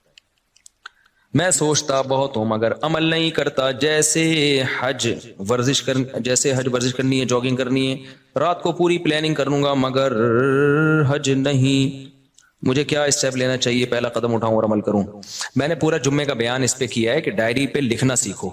جو جو باتیں آپ نے کرنی ہے ایک ڈائری پہ لے آؤ کہ یہ میں نے کرنا ہے, اور پھر ایسے ہی لے آؤ اٹرم پٹرم. یہ نہیں کہ ترتیب سے لکھنا شروع کرو ورنہ لکھا ہی نہیں. جو کرنا ہے نا اپنے فیوچر میں, جو آپ کی ضرورت ہے وہ آپ ڈائری میں ڈال دو. یار مجھے یہ بھی کرنا ہے, یہ بھی کرنا ہے, یہ بھی کرنا ہے, یہ بھی, اٹرم پٹرم جو کڑپڑ آتا ہے نا لکھ دو اس پہ. پھر یہ ایک دن میں نہیں ہو جائے گی پلاننگ, ذہن میں رکھنا. ہو سکتا آدھا گھنٹہ 1 گھنٹہ آپ کو جو آپ کے دماغ میں وہ ڈائری میں لکھنے میں ہی لگ جائے, اور کوئی پلاننگ نہ ہو تو کوئی بات نہیں, کل اس سے آگے سے شروع کر لینا. سمجھ رہے ہو؟ پھر آپ نے کیا کرنا ہے, ان میں کون سے کام پہلے کرنے ہیں, کون سے, یہ تو پورا ٹائم مینجمنٹ کی ایک ورکشاپ ہوتی ہے, وہ ٹائم لینڈر والے کرواتے ہیں. وہ یمین الدین نام ہے نا سلیمان احمد صاحب کے آج کل, جو وہ بڑی زبردست ورکشاپ کرواتے ہیں, اس کو اٹینڈ کر لیں ایک دفعہ. یمین الدین انٹرنیٹ پہ سرچ کریں گے آ جائے گی, وہ بہت خاندانی ورکشاپ کرواتے ہیں. سلیمان احمد صاحب کروا رہے ہیں آج کل, نہیں کروا رہے مجھے نہیں پتا. ٹائم لینڈر لکھیں گے نا اس پہ LENDER, تو وہ یوٹیوب پہ ان کے وہ ورکشاپ کرواتے ہیں. اس کا خلاصہ یہی ہے کہ آپ ڈائریوں میں چیزیں اتاریں اور دماغ میں نہ رکھیں. پھر آپ کہیں کہ یار ورزش شروع کرنی ہے, کیوں نہیں ہو رہی ہے, کب تک چھپو گے پیڑوں کی آڑ میں, کبھی تو ملو گے لنڈا بازار میں. اسی طرح اگر زندگی گزری تو ایک دن مر جاؤ گے, کولیسٹرول اتنا بڑھ جائے گا, ڈاکٹر کہیں گے اب آپ بھاگے نا تو آپ کے گھٹنے خراب ہو جائیں گے, اتنا وزن بڑھ جائے گا, تو اس سے پہلے پہلے بھاگ لو. تو پھر آپ کہیں کہ یار یہ رکاوٹ کیا بن رہی ہے, اس پہ اس کو لکھیں. رکاوٹ یہ بن رہی ہے صبح بہت سستی ہوتی ہے, صبح دل نہیں چاہ رہا ہوتا, تو چلو مغرب کے بعد شروع کر دو. صبح جو کام کر سکتے ہو وہ کر لو بھائی. صبح نہیں ہو رہی نا, فائدے مند تو صبح ہی ہے. نہیں ہو رہی تو جب ہو رہی ہے اس ٹائم پہ کر لو یار. مغرب یا عصر کے بعد مجھے سستی نہیں ہوتی, عصر کے بعد کر لوں گا. اچھا شیطان پھر یہاں آ کے کہتا ہے عصر کے بعد بھی, کیونکہ پوستی پناہ ماشاءاللہ پاکستانی قوم آپ کو پتا ہے. آپ نے ڈائری میں لکھ دیا بھائی صبح ہمت نہیں ہوتی, عصر کے بعد کروں گا میں, یہ آسان ہے میرے لیے. عصر کے بعد بھی نہیں ہوگی مجھے پتا ہے, عصر کے بعد بھی نہیں ہوگی. پھر آپ عصر کے بعد کہو گے اس سے بہتر ہے ایک سموسہ کھا لو, چائے پی لو. تو آپ پلاننگ یہ کرو کہ یار عصر کے بعد بھی نہیں ہوئی, وجہ کیا ہے؟ وجہ یہ کہ ابے سوچو آپ جا کے دوڑو گے پارک میں, تو یار ایسا کرو دوڑیں گے نہیں, پارک میں واکنگ کر لوں گا میں 15 منٹ, یہ تو ہو جائے گا نا. تو یہ لکھ دو کل واکنگ کروں گا, خالی جاگنگ کے تصور سے روح کانپ رہی ہے. تو آپ پھر کیا ہوگا پتا ہے, پھر آپ ابے 20 منٹ کون واکنگ کرے گا یار, اس سے بہتر ہے وہ جو میرا دوست آیا ہوا ہے اس کے ساتھ ادھر ہی بیٹھ کے, کیونکہ وہ کون سا واکنگ کے لیے آپ کے ساتھ جائے گا. تو پھر آپ نے کیا کرنا ہے یار, 15 منٹ بھی نہیں ہو رہی نا, ایسا کرو پارک کا ایک چکر لگا کے آ جاؤں گا بس. تو جو ہو رہا ہے نا وہ کر لو. اس کا فائدہ یہ ہوگا کہ اگلے دن آپ کے اندر اس سے زیادہ کی صلاحیت پیدا, بولو میں نے 20 دفعہ تجربہ کیا ہے, میرا جاگنگ کا بالکل دل نہیں چاہ رہا ہوتا تھا, بعض دفعہ بھائی یار سستی ہو رہی ہے, جوتے پہن کے میں نے ارادہ کیا میں جاؤں گا پارک میں نا, جاگر پہن کے گیٹ کو ہاتھ لگا کے آ جاؤں گا بس. آج چونکہ ایسا ہوتا ہے بعض دفعہ موڈ ہی نہیں ہو رہا ہے یار, سستی, اور کوئی وجہ نہیں ہوتی, وہ ویسی سستی انسان کے ساتھ ہی حوال ہوتے ہیں, ہر ایک کے ساتھ ہوتے ہیں. تو میں نے تجربہ کیا ہے, شوز پہن لو بس آپ, اور بولو میں پارک کے گیٹ کو ہاتھ لگا. لیکن اب آدمی وہاں جاتا ہے تو کہتا ہے چکر لگا لو یار, کر لو بھائی, ٹھیک ہے نا. جم کبھی کبھار جانا ہوتا ہے, ہم جاتے بھی نہیں پابندی سے, لیکن جس دن اسکیجول میں ہوتا ہے کہ آج جانا ہے بہت, یہ سب کام نا نوجوانوں کے شروع کے بڑے جوش ہوتے ہیں. میں نے دیکھے بڑے لڑکے آتے ہیں جم جا رہے ہیں, اور اسپیڈ بریکر بنا لیے نا بہت سارے یہاں پہ, تو 4-6 دن کے بعد پھر سستی شروع. اصل میں وہ ٹائم ہوتا ہے کہ اب آپ نے اس کام کو کنٹینیو کرنا ہے یا نہیں کرنا. تو زیادہ کے چکر میں تھوڑا مت چھوڑو, تھوڑا سا کرو گے تو آپ کو وہی موٹیویشن مل جائے گی. کئی دفعہ ایسے ہوا ہے, میں جم گیا, میں نے کہا بس ایک دفعہ نا وہ یوں پلی کھینچ کے آ جاؤں گا میں, آج ہمت نہیں ہو رہی. لیکن جب آدمی جاتا ہے تو آدمی کہتا ہے یار پراپر پوری ایکسرسائز کرو جو آپ کا معمول ہے. تو سستی کا علاج یہ ہے کہ شیطان آپ کو بیوقوف بناتا ہے کہ یہ کام بہت مشکل ہے. آپ شیطان کو ٹوپی کراؤ, آپ بولو میں کون سا پورا کام کر رہا ہوں بھائی, میں تو گیٹ کو ہاتھ لگا کے واپس آ رہا ہوں. بچپن میں گھنٹی بجا کے بھاگ جاتے تھے نا, تو پارک کی گیٹ کو ہاتھ لگا کے واپس آ جائیں گے. تو بس اتنا. جیسے نماز میں بھی یہی ہے, آپ کا نماز پڑھنے کا دل نہیں چاہ رہا, بہت ٹینشن ہے, حدیث میں یہ نسخہ سکھایا گیا ہے, فجر میں اٹھا نہیں جا رہا آپ سے, تو آپ یہ نہ بولو کہ میں بھی نیند قربان کر کے اٹھوں گا, واش روم جاؤں گا, پھر وضو کروں گا, پھر مسجد جاؤں گا, پھر 2 سنتیں پڑھوں گا, پھر 2 فرض پڑھوں گا, پتہ نہیں امام صاحب کتنی لمبی نماز. ایسے ہمت نہیں ہوگی. جو بے نمازی ان کو ہمت نہیں ہوگی. آپ کی رات کو آنکھ کھلی, آپ کو شیطان ٹوپی کرائے گا, اب اتنا نیک بن گیا تو اس سردی میں تو جائے گا یار, وضو کرے گا, پھر یہ وہ, اب چھوڑ یار. تو شیطان کو آپ ٹوپی کراؤ. آپ شیطان کو بولو میں اس ٹائم پہ بس اٹھ کے بستر پہ بیٹھ جاؤں گا, اس سے زیادہ میں کچھ بھی, میں ایک دفعہ بیٹھوں گا 5 منٹ بیٹھ کے دوبارہ لیٹ جاؤں گا. تو جب 5 منٹ بیٹھ جاؤ گے پھر شیطان کہتا ہے لیٹ جانا تو نے تو 5 منٹ کا بولا تھا. تو آپ نے شیطان کو ٹوپی کرانی ہے, آپ نے شیطان کو بولنا ہے, اردو میں بات کرو شیطان سے, شیطان کو آپ نے بولنا ہے کہ یار جب اٹھ ہی گیا ہوں تو واش روم جانے میں کیا جا رہا ہے, تھوڑا ریسٹ ریلیکس ہو جاؤں گا. عام طور پر صبح کے وقت تھوڑی بہت پیشاب کی حاجت ہر ایک کو ہوتی ہے عام طور پر, نہیں تو یار جا رہا ہوں واش روم کو نلکے کا ہاتھ لگا کے آ جاؤں گا. تو آپ ایک دفعہ واش روم سے فارغ ہو کے آ جاؤ. پھر شیطان کہے لیٹ جانا, تو میں لیٹ رہا ہوں, صرف وضو کروں گا, وضو کر کے لیٹ جاؤں گا بس, اور کچھ نہیں کرنا میں نے. میں آپ کو یقین سے کہوں آپ صرف وضو کرو, اس کے بعد آپ بالکل فریش. بولو گے یار وضو بھی ایک دم, شیطان مایوس ہونے لگتا ہے. شیطان بولتا ہے بھائی اتنی ٹوپیاں مجھے آج تک کسی نے نہیں کرائی ہیں, کہیں اور جا کے دال گلاؤ, یہ بندہ بہت ڈھیٹ ہے. تو آپ جب وضو کر لو گے نا فریش ہو جاتا ہے آدمی. حدیث میں آتا ہے 3 گریں شیطان لگا دیتا ہے, تو وضو کے بعد تیسری گرہ بھی کھل جاتی ہے, فریش ہو جاتا ہے. پھر آدمی آتا ہے اور شکر ادا کرتا ہے یار کتنا اچھا کام میں نے کیا, زندگی میں پہلی دفعہ میں نے کسی اچھے کام سے دن کی ابتدا کی ہے. تو یہ خوب یاد رکھو, کم ہمتی کا علاج یہ ہے کہ کام اسٹارٹ کر دو آپ. اور جن کی پڑھائی میں دل نہیں لگتا نا, ان کا بھی یہی اصول ہے. پڑھائی میں دل نہیں لگتا, کوئی بات نہیں, آپ میز کرسی لے کے کتاب لے کے بیٹھ جاؤ بس. اب بولو کہ کتاب کو ایک دفعہ کھولوں گا بند کر کے واپس چلا جاؤں گا. میں یقین سے کہتا ہوں جب آپ بیٹھ جاتے ہو نا, کتاب کھول دیتے ہو, اور قریب کی نظر کمزور ہے تو چشمہ بھی لگا لیتے ہو, تو بس آدھے سے زیادہ کام ہو گیا. تو یہ جو سوچتا ہے نا کہ میں یہ کر لوں گا, میں یوں کر لوں گا, اتنا نہیں. ہم لوگ بہت سست لوگ ہیں, ہم لوگ کو بہت زیادہ آگے جانے کی ضرورت نہیں ہے. آپ پلان بڑے بناؤ, لیکن اس کی جو کام کی ابتدا ہوگی نا وہ اسی سے ہوگی. جاگنگ نہیں ہوتی واکنگ کر لو, واکنگ نہیں ہوتی پارک کے گیٹ کو ہاتھ لگا کے واپس آ جایا کرو روزانہ, لیکن اس کو پابندی کرو. پھر یہ بھی نہیں ہوتا تو تھوڑا سا گلی میں یوں تھوڑا سا نکلے, پارک کی طرف جا کے واپس آ گئے. یہ بھی نہیں ہوتا تو شرم سے ڈوب کے مر جاؤ. پھر آپ چھوڑ دو کہ آپ دنیا میں کچھ کرو گے, صحیح ہے نا. پھر بہتر ہے چلو میں پانی لو اور ڈوب کے مر جاؤ, کیونکہ اتنے سست ہوتے ہیں نا. وہی مجھے یاد آتا ہے, ایک بچہ بڑا سست تھا, ابا بیزار آ گئے یار کمبخت کوئی کام کرتا ہی نہیں ہے. تو ابا ایک مشین لے آئے.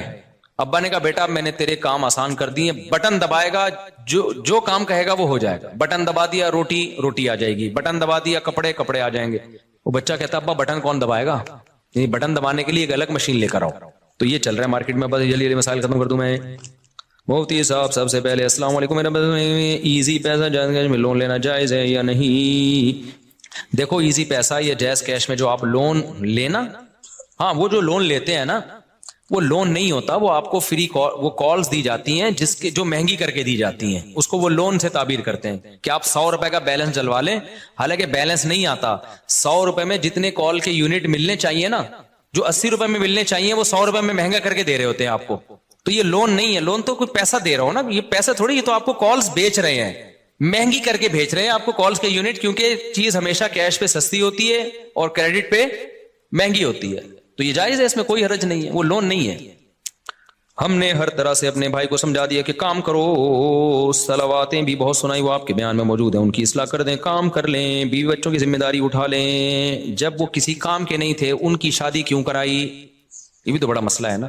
جب بندہ کچھ کر کے ہی نہیں دے رہا, آپ اپنی ذمہ داری پہ شادی کرا لو گے تو اس کو جو موٹیویشن ایک ملتی کہ یار میں اچھا کماؤں گا تو اچھا رشتہ ملے گا, وہ موٹیویشن بھی گئی, تو اور سست ہو جائے گا. آپ جو بھی بیٹھے ہوئے ہیں معذرت کے ساتھ, تو ہمیشہ شادی کرائیں, اپنے خرچے پہ بھی کرائیں, لیکن اس بچے کی جو آپ کو لگے کہ یہ کچھ کرے گا, کہ اسٹائل سے لگ رہا ہے کہ کچھ, یہی نہیں کہ صرف 16 بچے پیدا کرے گا یہ کیونکہ لوگ کہہ رہے ہیں کہ آج آپ کیا کام کریں گے, بھائی آپ میں 18 بچے پیدا کر کے دکھاؤں گا. تو یہ بھی ایک کام ہے. وہ گلگت میں نہیں, وہ ایک صاحب ملے تھے, ان کے 28 بچے تھے, 4 بیویاں. تو میں نے ان سے پوچھا آپ کیا کرتے ہیں, یعنی اس کے علاوہ اور کیا کیا کام ہیں آپ کے؟ پھر انہوں نے بتایا کہ میں یونیورسٹی میں پڑھاتا ہوں, عالم بھی ہیں, مسجد کے امام بھی ہیں, یونیورسٹی میں بڑے بہت سارے کام کر رہے تھے. میں نے کہا یار یہ تو اس کے علاوہ بھی آپ اتنے ماشاءاللہ کام کر رہے ہیں, تو خالی یہ نہیں کرنے, دوسرے کام بھی کرنے ہیں. تو ہم جو فیملی پلاننگ کے خلاف ہے نا, تو خلاف کا یہ مطلب نہیں ہے کہ صرف یہی کام کو فوکس کریں, آپ نے دوسرے کاموں کے ساتھ نسل کو روکنا نہیں ہے. جتنی اللہ اولاد دے دے تو لے لینی ہے وہ اولاد, اس کے بڑے فائدے ہیں. اچھا بھائی صلوات کام نہیں کرتے. بھائی دیکھو اس طرح کے جو لوگ ہیں نا یہ واجب الچترول ہوتے ہیں. میں نے کئی بار ایک واقعہ سنا ہے, میں نے جیسے بتایا نا ایسے پلاننگ کریں, پارک کو ہاتھ لگا کے آ جائیں, اتنا تو کرنا پڑے گا نا, تو آہستہ آہستہ موٹیویشن ملتی ہے. جو اتنا بھی نہ کر رہا ہو اس کا حل میں ایک دفعہ بیان میں بتا چکا ہوں. ہم مدرسے میں رہتے تھے تو ہمارے سامنے ایک چھوٹی سی بیکری تھی. بیکری کی چھوٹی سی اس لیے کہ کاؤنٹر چھوٹا سا تھا, باقی تو پوری ان کی فیکٹری تھی پیچھے. اس میں وہ میں نے دیکھا پنجاب کی فیملی تھی, وہ بہت اسپیڈ سے کام کر, وہیں وہ باقر خانیاں اور کیکرس انہیں کی وہیں بنتے تھے اور صبح صبح تازہ تازہ ملتے تھے, بڑا ٹیسٹ ہوتا تھا ان کا. بسکٹ بھی وہ خود بنا رہے ہیں تو ظاہر ایک تازہ چیز بن کے آئے گی. ہم جاتے تھے مدرسے کے, اکثر طلبہ وہیں سے ناشتہ لیتے تھے, بریڈ لینی ہے, کیک رس لینے ہیں, تو سب وہیں سے لیتے تھے. تو میں ان کو دیکھا بہت ایکٹیو ہیں وہ لوگ. پنجاب کے لوگ آپ کو پتا ہے ویسے بزنس میں ایکٹیو بہت ہوتے ہیں, سست نہیں ہوتے وہ لوگ. تو اب وہ ٹھکا ٹھک ٹھکا ٹھک باہر خانی 20 روپے کی چاہیے, ٹھکا ٹھک ایک دم لائے, پیسے لیے, ایسے اسپیڈ میں کام کر رہے ہوتے تھے. اب جو لوگ تاجر ہوتے ہیں نا, ان کا جب بزنس بڑھتا ہے تو اپنے بچوں کو بھی بلانا شروع کرتے ہیں. تو میں نے دیکھا کہ ان کا جو ہے نا 18-20 سال کا ایک لڑکا پنجاب سے انہوں نے بلا لیا کہ چل بھائی تو بھی آ جا بیکری میں ہمارے ساتھ. وہ آ گیا, وہ اس طرح کا عادی نہیں تھا. اب ہم نے اس سے, میں نے باقر خانی مانگی, یار 2 باقر خانی لاتے. وہ جا رہا ہے کھجاتا ہوا نا یوں کر کے, ایسے جا رہا ہے, یوں کھجا رہا ہے, چلتا ہوا جا رہا ہے, لا کے دے رہا ہے. وہ اس کو کہہ رہے ہیں بیٹا بیٹا بیٹا کر کے بات کرے. بھائی تھے اور والد ہوگا ان کا, کہ بیٹا ذرا کسٹمر کھڑا ہوا ہے, ایسے بزنس نہیں ہوتا, ایسے تم جا رہے ہو باتیں کر, کسٹمر آ رہا ہے نا تو کوئی باتیں کر رہا ہے تو کسٹمر سے باتیں کرنے میں لگ گیا وہ. تو وہ میں نے دیکھا پورا ہفتہ تقریباً وہ یہی ڈھیلا پن, اور وہ بار بار اس کو ڈانٹے, یار تو کیا کر رہا ہے بیٹا, ایسے نہیں ہوتا بزنس, بزنس میں بہت ایکٹیو رہنا پڑتا ہے, ٹھگا ٹھگ نمٹاؤ لوگوں کو. بات اس کو سمجھ میں نہیں آئی. ایک دن میں آیا تو میں نے دیکھا وہ بھی اسی اسپیڈ میں ٹھکا ٹھک آ رہا ہے, جا رہا ہے ایسے نا بالکل. تو میں نے کہا یار یہ کیا ہو گیا. پتا چلا کہ جی ان کی فیملی میں یہ رواج ہے کہ شروع میں اس طرح محبت سے سمجھاتے ہیں, نہیں آئے تو کمرہ بند کر کے نا طبیعت سے چترول لگاتے ہیں. تو غالب گمان قریب یقین ہے پرانا قصہ ہو گیا, مجھے پوری تفصیل یاد نہیں, اس کو بھی طبیعت سے انہوں نے دھویا ہے کہ تجھے 1 ہفتے سے سمجھا رہے ہیں بھائی یہ کاروبار کا طریقہ نہیں ہوتا. رڑتا رڑتا جا رہا ہے, وہاں جا کے پھر باتیں کر رہا ہے, پھر کسی سے, اس کو موبائل تو تھا نہیں, کبھی کسی سے باتیں کر رہا ہے. موبائل ہوتا تو پھر تو بزنس تو بالکل ہی ختم, ٹک ٹاک پہ ویڈیوز دیکھ رہا ہوتا بیٹھ کے. تو وہ طبیعت سے, ان کا رواج خاندان میں پنجاب میں ہوتا ہے, اب بھی ہوتا ہے, طبیعت سے دھو دیا نا اس کو, اس کے بعد ٹھکا ٹھک ٹھکا ٹھک. تو یہاں کوئی بیٹھے ہوئے بہت معذرت کے ساتھ, تو جو اس طرح کا سست ہونا, تبھی یہ بڑا بھائی اور باپ بہت بڑی نعمت ہے. یہ جو موٹیویشنل اسپیکر سے جو چیز نہیں, اچھا یہ موٹیویشنل اسپیکر جو ہوتے ہیں نا, جو بتا رہے ہیں ایکچولی ہم نے اسٹرگل, ان کی بھی پیٹے ہوتے ہیں بچپن میں, ابا نے پیٹا ہوتا ہے ایک دفعہ طبیعت سے تو ٹھیک ہو گئے تھے. تو وہ پٹنے کا واقعہ نہیں بتا رہے ہوتے, یہ بتاتے ہیں ایکچولی ہمیں بھی یہ اسٹرگل کی, ہم نے, قوم سست ہے, اس میں کوئی اسٹرگل والا اس ماحول میں پیدا, میں خود بھی پٹا ہوں, صحیح ہے نا, جو میں آج باتیں کر رہا ہوں بیٹھ کے, میں بھی بڑا سست تھا, کام ہی نہیں ہوتے تھے, سستی, اسکول نہیں جا رہے, ابا لاتے تھے پائپ پکڑ کے کوڑ دیتے تھے, تو 1 ہفتے کا تک الحمدللہ انرجی پیدا ہو جاتی تھی, 1 ہفتے تک ہم بالکل فٹ فاٹ. پھر آہستہ آہستہ ڈھیلا پن آ رہا تھا, پھر ابا ایک دم چترول لگا دیا کرتے تھے, کبھی بھائی لگا دیتے تھے. مجھ سے تو ٹی کی ڈنڈی نہیں لکھی جاتی تھی اوپر. میں نے ایک واقعہ سنایا نا, میں انگلش میں ایک ورڈ لکھ رہا ہوں تو اتنی سستی سے لکھتا تھا. سستی اصل میں بائی نیچر سستی نہیں تھی, مجھے کھیل کود کا دل چاہتا تھا, پڑھائی میں سستی تھی, میرا دل چاہتا تھا ادھر بھاگنے دوڑنے میں ہم لگے. تو میں نے ٹی لکھا ہے سستی میں, اوپر کا نا وہ ڈنڈی نہیں ڈالی, یہ والی, خالی یہ والی ڈنڈی ڈالی. تو ایسے میں لکھ رہا ہوں اور اوپر سے ڈنڈیاں چھوڑ رہا ہوں. تو مجھے یاد ہے ایک زوردار چماٹا آیا نا, غیبی چماٹا آیا, ایک دم میں ہل گیا. تو میرے بڑے بھائی نے لگایا تھا تھپڑ, انہوں نے بولا یار تم اتنا کیا لکھو, تمیز سے تو لکھو, ٹی کی ڈنڈی تو ڈالو. اس کے بعد سے آج تک اس واقعے کو, میرا خیال ہے یہ 80s کا واقعہ, میں بہت چھوٹا تھا اس وقت, 87 یا 88 کی بات ہوگی, 88 بہت ونس اپون اے ٹائم, اتنا پرانا تو میں لگ بھی نہیں رہوں گا آپ کو.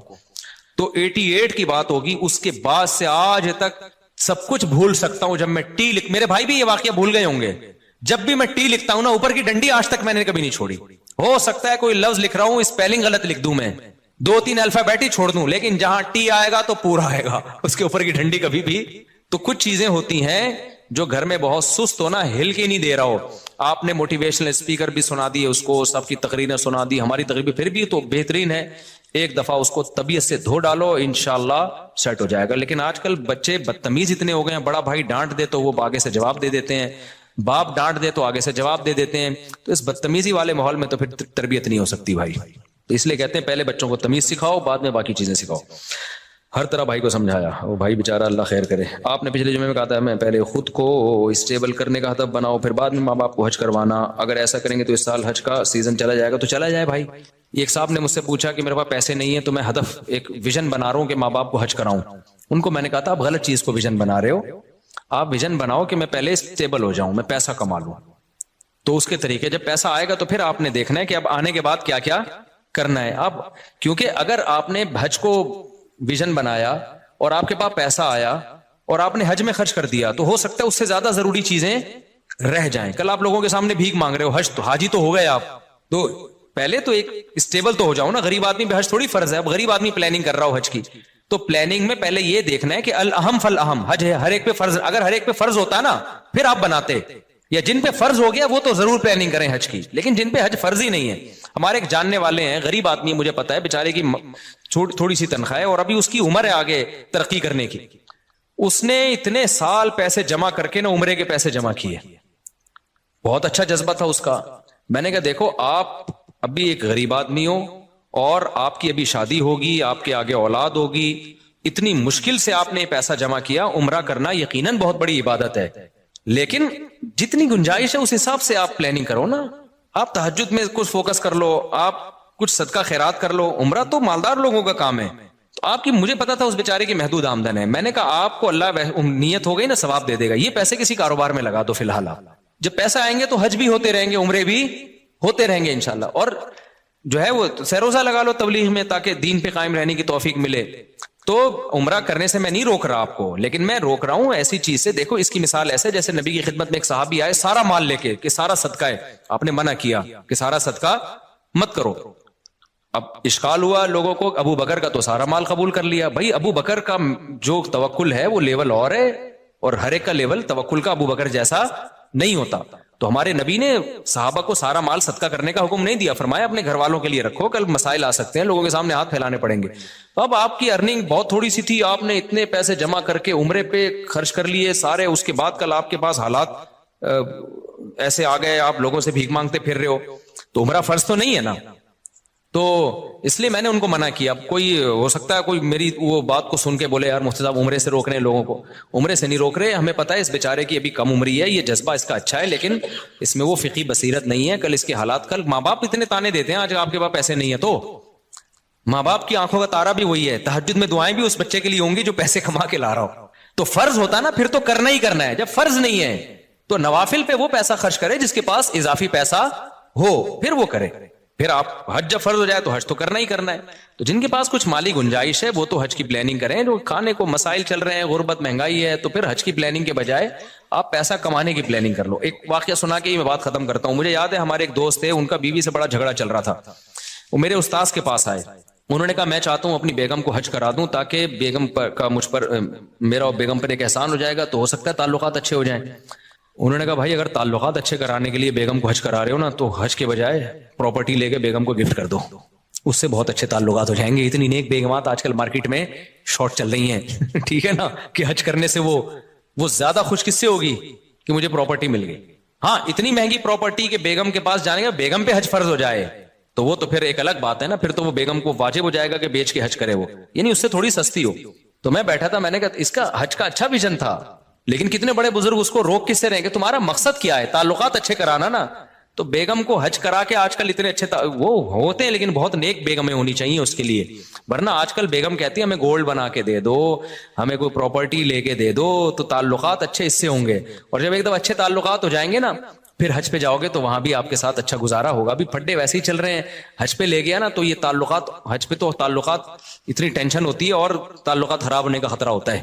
عرفات کے میدان میں اور مزدلفہ میں بڑے مسائل ہوتے ہیں, پیدل چلنا پڑتا ہے. تو مجھے ان کی فقہی بصیرت پہ بڑا رشک آیا کہ یار ظاہر پرست آدمی تو کہے گا حج سے روک رہے ہیں, لیکن عقل مند کہے گا بھائی یہ ایک ایسے کام سے روک رہے ہیں جس سے میاں بیوی کے تعلقات اچھے ہونے کے بجائے خراب ہونے کا. ہاں جن کے پاس بہت زیادہ, اس کے پاس محدود آمدن تھی, زیادہ پیسہ نہیں تھا, لیکن جن کے پاس زیادہ پیسہ ہے وہ ضرور بیوی کو حج کرائے, اس سے تعلقات اچھے ہی ہوں گے. کیونکہ ان کے گھر میں مسائل غربت مہنگائی کے چل رہے ہیں, ٹائم پہ راشن نہیں آ رہا, اور باتیں ہو رہی ہیں بیگم کو حج کرانے کی. تو وہ عالم کو پتا تھا ان کے گھر میں مالی وسائل زیادہ نہیں ہے ان کے پاس, تو اب وہ پیسہ جمع کر کے حج کرا کے تعلقات اچھے کرانا چاہ رہے ہیں.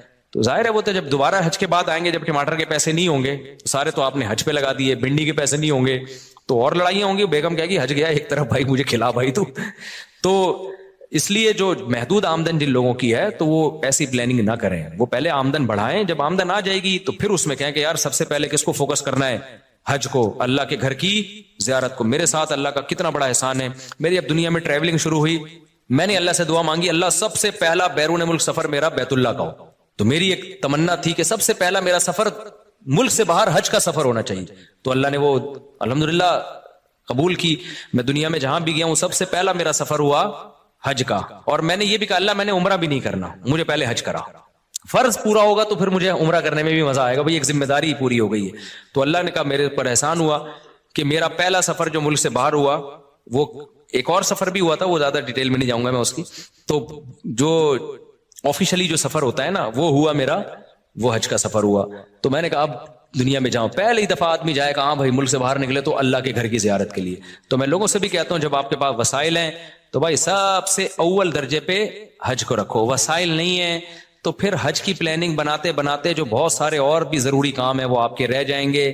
حج کر کے آ جاؤ گے اتنا پیسہ اکٹھا کر کے, اس کے بعد پھر وہی ماں باپ بولیں گے بیٹا اب ہماری بیماری کے پیسے ہیں نہیں تیرے پاس, ہمیں علاج کرانے تو نے حج پہ لگا دیے. اور حج میں بھی بعض دفعہ بیمار ہو جاتا ہے انسان, بوڑھے لوگ تو بہت زیادہ بیمار ہونے کا خطرہ ہوتا ہے ان کی. پرچی دیتے ہیں مجھ سے پوچھتے ہیں, اس لیے میں نے آج ان کا ذرا ڈیٹیل میں جواب دے دیا ہے کہ آپ پیسہ کمانے کی پلاننگ کر لیں اور اس میں یہ نیت کریں کہ جب پیسہ آئے گا تو پھر میں حج کروں گا بھی, کراؤں گا بھی, عمرے بھی کروں گا, زکوٰۃ صدقات بھی دوں گا, خیرات بھی کروں گا. آنے دیں, آنے سے پہلے دکان پکوڑوں کی اور باتیں کروڑوں کی. اچھی نہیں لگتی یہ باتیں, آئندہ یہ پرچی میرے پاس نہیں آنی چاہیے ورنہ میں تجھے حج کرا دوں گا, بتا رہا ہوں. 1 سال سے پرچی آ رہی ہے میرے پاس. مفتی صاحب زلفوں کی شرعی حیثیت بیان کریں. بھائی زلفیں رکھنا جائز ہے, بال بڑے رکھنا, دیکھو شریعت میں 3 کیفیتیں, یا تو پوری ٹنڈ کرا کے رکھو, لوگ شعر پڑھیں حسن تیرا اس طرح سالم رہا, سر مڈانے پر بھی تو ظالم رہا. بعض لوگ ٹنڈ پہ اچھے چمکتی ہے ٹنڈ کے اوپر. دوسری آپشن یہ ہے کہ بال چھوٹے رکھو لیکن چاروں طرف سے برابر. یہ جو کہیں سے بال چھوٹے, کہیں سے آج کل نئے نئے فیشن آ رہے ہیں بالکل عجیب عجیب قسم کے, یہ صحیح نہیں ہے, نبی صلی اللہ علیہ وسلم نے منع کیا ہے. اور تیسرا بڑے بال رکھنے تو پٹے والے بال رکھو, سارے بال پیچھے لے جاؤ, یہاں سے جتنے چاہو بڑھاؤ, یہاں تک بھی لا سکتے ہو, یہاں تک بھی لا سکتے ہو, کندھوں تک بھی لا سکتے ہو. کندھوں سے نیچے نبی صلی اللہ علیہ وسلم سے ثابت نہیں ہے, جائز وہ بھی ہے کیونکہ ناجائز ہونے کی کوئی دلیل نہیں ہے. جائز یہ بھی ہے کہ کندھوں سے نیچے بھی رکھ سکتے ہو, لیکن اتنے بڑھتے ہی نہیں مردوں کے بال. لیکن بہتر علماء کہتے ہیں کندھوں سے نیچے نہ جانے دو, کندھے ہو جائیں تو پھر کاٹ دو. تو نبی صلی اللہ علیہ وسلم کے بال یہاں تک پہنچتے تھے, جب کاٹتے تو کانوں کی لو تک آ جاتے, پھر بڑے ہو جاتے. مجھے بڑے بالوں میں ایک فائدہ یہ ہے کہ میں عمرہ کرتا ہوں نا, 1 انچ بال کاٹ لیتا ہوں تو اس میں 10 عمریں اور ہو سکتے ہیں. سمجھ رہے ہیں نا, لوگ کہتے ہیں یہ کیا کاٹے ہیں آپ نے بال, اس میں تو 10 عمریں اور ہو سکتے ہیں. تو میں کہتا ہوں بھائی بڑے بال کا ایک بڑا فائدہ ہے. تو جو جن کے چھوٹے بال ہوتے ہیں ان کو سر مڈانا پڑتا ہے. تو پہلی دفعہ جب ہم نے حج کیا, عمرے کیے, تو سر مڈانے کی سنت زندہ کر لی. اب ہم نے کہا چلو اب قصر بھی جائز ہے. قصر کا مطلب بال کٹوانا. تو آپ بڑے بال رکھ سکتے ہیں, شریعت میں جائز ہے, جتنے چاہیں بڑے رکھیں, لیکن بہتر یہ ہے کہ کندھوں سے زیادہ نیچے نہ جانے دیں. جانے دے تو بھی ٹھیک ہے. اچھا آج کل لڑکوں نے بالوں میں چٹیاں بنائی ہوئی ہوتی ہے پیچھے, اس پہ بھی لوگ اعتراض کر رہے ہوتے ہیں چٹیاں بنا کے گھوم رہے, تو یہ بھی جائز ہے. فقہاء نے صدیوں پہلے مسئلہ لکھا ہے کہ عورت اگر چٹیا بنا کے غسل کرے گی تو غسل ہو جائے گا, چٹیا کھولنے کی ضرورت نہیں ہے. کسی مرد کے بڑے بال ہوں اور اس نے بالوں کو جوڑا بنایا ہوا ہو تو وہ اگر فرض غسل کرے گا تو اس کو وہ جوڑے کو کھولنا پڑے گا. تو بنانا جائز تھا تبھی تو علماء نے لکھا نا. تو اگر آپ کے بڑے بال ہو گئے ہیں, میرے تو اب رہے نہیں بال, 4 شادیوں کی وجہ سے نا تھوڑے سے رہ گئے. اس عمر میں یہ بھی غنیمت ہے. میرے تو جب آپ اگر 10 سال پہلے بال دیکھ لیتے بہت ہی گھنے بال اور یہاں تک پہنچے ہوئے تھے. تو 4 کی وجہ سے نہیں, عمر کا بھی ایک دخل ہوتا ہے اس میں. تو جتنے بڑے بال رکھ لو آپ, لیکن بہتر کیا ہے کانوں کی لو تک لاؤ, جب یہاں تک آ جائیں تو پھر کاٹ کے چھوٹے کر دو, اس طرح سے.